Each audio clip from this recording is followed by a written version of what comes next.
Ed Easter asked us, in terms of kilt making and fabric sourcing, what challenges does an asymmetrical tartan cause, i.e. with the pleating to the stripe or the set or any of that stuff? Asymmetrical tartans.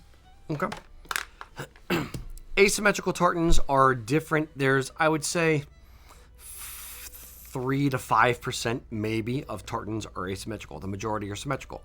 By symmetrical, we mean that if you have a tartan and you have a stripe in a tartan and another stripe, and you put a mirror right on that stripe or on a pivot, you're actually going to see the same on either side, or it's like a mirror image of itself. Joel, why don't you bring in that Royal Stewart picture there? Ta-da! There you go. Yeah, we have an advantage that sometimes if we get a question ahead of time, we can prepare stuff. So Indeed. Look at us being all fancy. yeah.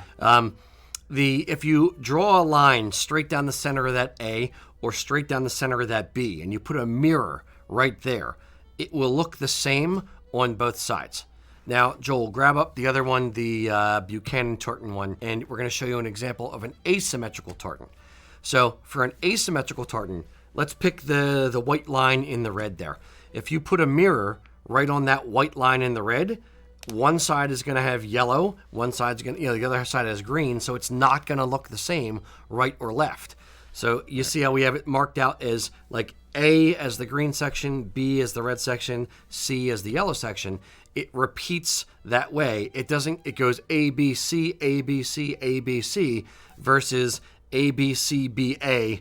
It goes up and down and up and down and up and down if it was symmetrical. Mr. Ian, you're a kilt maker. I am. I've heard of your work. The rumors are true. Yeah, the rumors are true. My payroll is true. You do work here as a kilt maker. So what are the challenges? I'll let you answer this first. What are the challenges to an asymmetrical tartan versus a symmetrical tartan? So shout out to my coworker Morgan, who's actually working on a Buchanan Ancient right now. There you go. Hey, Morgan. So that same tartan we just saw in the image a moment ago. So one is when you're setting out your material, you're deciding where your front apron's going to go. You always put that point of symmetry right in the middle of the front apron. So what do you do when there's no point of symmetry? Yeah. Buchanan's a tough one, specifically because that red and that yellow are both so bold and vibrant that it's difficult to pick which one to center to. And, sometimes you could go with that bright white line in there. That's one way to do it. I actually tend to go the area between the yellow and the orange as the center. But there's not a lot of very wrong answers with that one. Sometimes you get something probably the most common asymmetrical tartan other than Buchanan is like the Stuart Hunting. And that one has bold red and yellow thin stripes, and I tend to focus on one of those. So that way at least those bold stripes appear symmetrical. It can also present challenges for the back of your tartan where your pleats are, because again, you want to keep usually your point of symmetry in the middle of the back of the tartan, which you can work around that. It's going to be as asymmetrical as the front sometimes, but your belt loops you run into trouble sometimes because usually your belt loops are equidistant from that center, but now all of a sudden you have different things equidistant from that center. So sometimes you fudge it, or sometimes you have to make two separate colored belt loops, which isn't ideal. Oof. No, I wouldn't do that. I would still, I would pick like something that's... Yeah, you try to get close, usually is what I try to do. Yeah. The biggest challenge for me in ordering the cloth or when we get the cloth in and for making a kilt, is you can't easily splice an asymmetrical tartan. The majority of mills know this.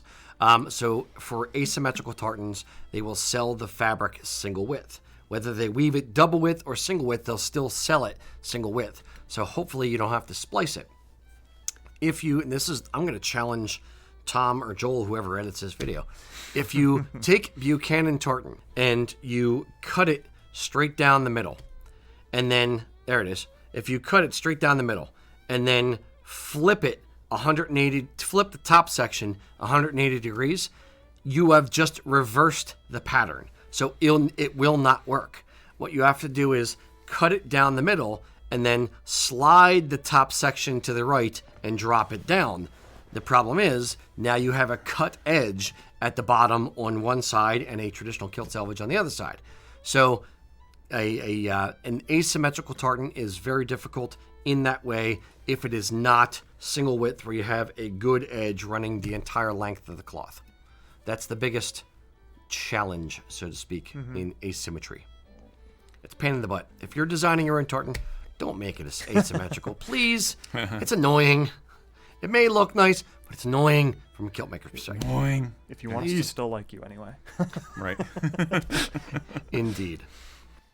Hey, thanks for watching the video, guys. If you found that useful, by all means, please do subscribe to the channel and ring the bell so you get the notifications and all that good stuff. You know how it goes.